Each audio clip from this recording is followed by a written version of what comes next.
அதிகாரம் 2. எலியாவின் விண்ணேற்பு. ஆண்டவர் எலியாவை சுழற்காற்றில் விண்ணுக்கு எடுத்துக்கொள்ள இருந்தபொழுது எலியாவும் எலிசாவும் கில்காலிலிருந்து புறப்பட்டு சென்றனர்.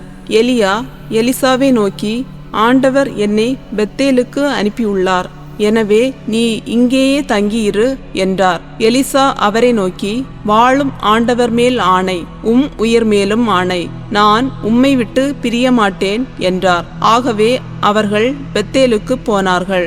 அப்பொழுது பெத்தேலில் இருந்த இறைவாக்கினர் குழுவினர் எலிசாவிடம் வந்து, ஆண்டவர் இன்று தலைவரை உம்மிடமிருந்து எடுத்துக்கொள்ளப் போகிறார் என்பது உமக்கு தெரியுமா என்று கேட்டனர். அதற்கு அவர், ஆம், எனக்கு தெரியும், அதை பற்றி பேச வேண்டாம் என்று கூறினார்.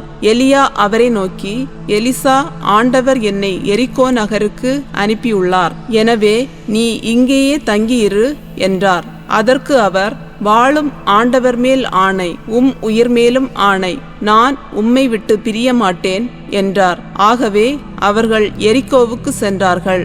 அப்பொழுது எரிகோவில் இருந்த இறைவாக்கினர் குழுவினர் எலிசாவை அணுகி, ஆண்டவர் இன்று தலைவரை உம்மிடமிருந்து எடுத்துக்கொள்ளப் போகிறார் என்பது உமக்கு தெரியுமா என்று கேட்டனர். அதற்கு அவர், ஆம், எனக்கு தெரியும், அதை பற்றி பேச வேண்டாம் என்றார். மீண்டும் எலியா எலிசாவை நோக்கி, ஆண்டவர் என்னை யோர்தானுக்கு அனுப்பியுள்ளார், எனவே நீ இங்கேயே தங்கியிரு என்றார். அதற்கு அவர், வாழும் ஆண்டவர் மேல் ஆணை, உயிர் மேலும் ஆணை, நான் உம்மை விட்டு பிரிய மாட்டேன் என்றார். ஆகவே அவர்கள் இருவரும் தொடர்ந்து பயணம் செய்தார்கள்.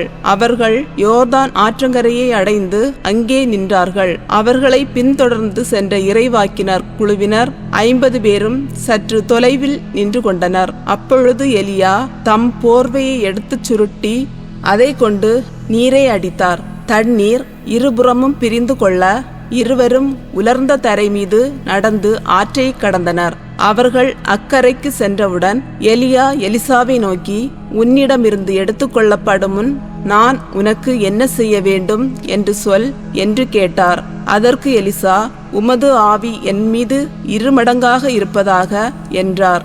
எலியா அவரை நோக்கி, நீ கேட்பது கடினமான காரியம்.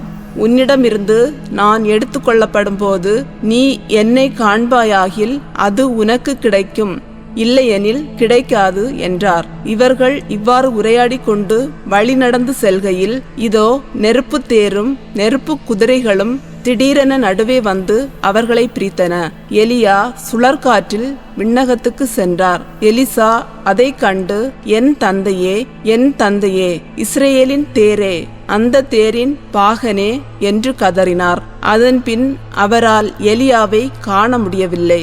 எனவே அவர் தம் உடைகளை பிடித்து 2ஆக கிழித்து கொண்டார். மேலும் அவர் எலியாவிடம் இருந்து விழுந்த போர்வையை எடுத்துக்கொண்டு திரும்பி சென்று யோர்தான் கரையில் நின்றார். பின்பு அவர், எலியாவின் கடவுளாகிய ஆண்டவர் எங்கே இருக்கிறார் என்று சொல்லிக் கொண்டே எலியாவிடமிருந்து விழுந்த போர்வையினால் தண்ணீரை அடித்தார். அப்படி அடித்தவுடன் தண்ணீர் 2ஆக பிரிய எலிசா அக்கரைக்கு சென்றார். எரிகோவில் இருந்த இறைவாக்கினர் குழுவினர் தம் கண் முன்னால் நிகழ்ந்தவற்றை கண்டு, எலியாவின் ஆவி எலிசாவின் மீது இறங்கி உள்ளது என்று கூறினர். மேலும் அவர்கள் அவரிடம் வந்து அவர் முன் தரையில் வீழ்ந்து வணங்கினார்கள். பின்னர் அவரை நோக்கி, இதோ அடியார்களிடம் 50 வலிமையான ஆட்கள் இருக்கின்றார்கள்.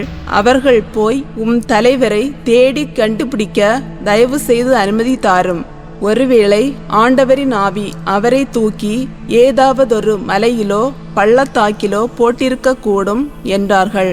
அதற்கு அவர், அவர்களை அனுப்ப வேண்டாம் என்றார்.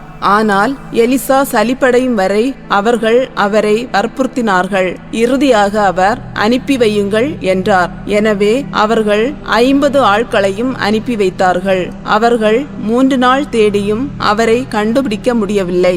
எனவே அவர்கள் எரிகோவில் தங்கியிருந்த எலிசாவிடம் திரும்பி வந்தார்கள். அவர் அவர்களிடம், போக வேண்டாம் என்று நான் உங்களுக்கு முன்பே சொல்லவில்லையா என்றார். எலிசாவின் வியத்தகு செயல்கள்.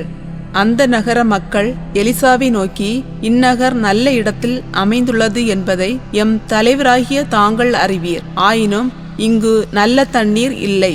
நிலமும் நற்பலன் தருவதில்லை என்றார்கள். அதற்கு அவர், ஒரு புது கிண்ணத்தில் கொஞ்சம் உப்பை போட்டு கொண்டு வாருங்கள் என்றார்.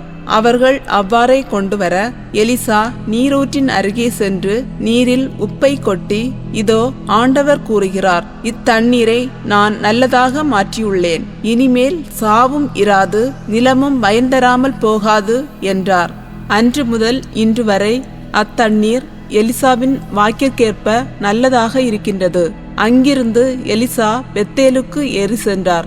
அவ்வாறு அவர் செல்லும் வழியில் சில சிறுவர் நகரினின்று வந்து, வழுக்கை தலையா போ, வழுக்கை தலையா போ என்று ஏளனம் செய்தனர்.